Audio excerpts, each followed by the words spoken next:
علم القرآن خلق الإنسان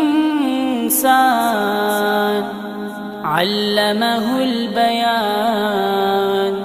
الشمس والقمر بحسبان والنجم والشجر يسجدان والسماء رفعها ووضع الميزان ألا تطغوا في الميزان وأقيموا الوزن بالقسط ولا تخسروا الميزان والأرض وضعها للأنام فيها فاكهة والنخل ذات الأكمام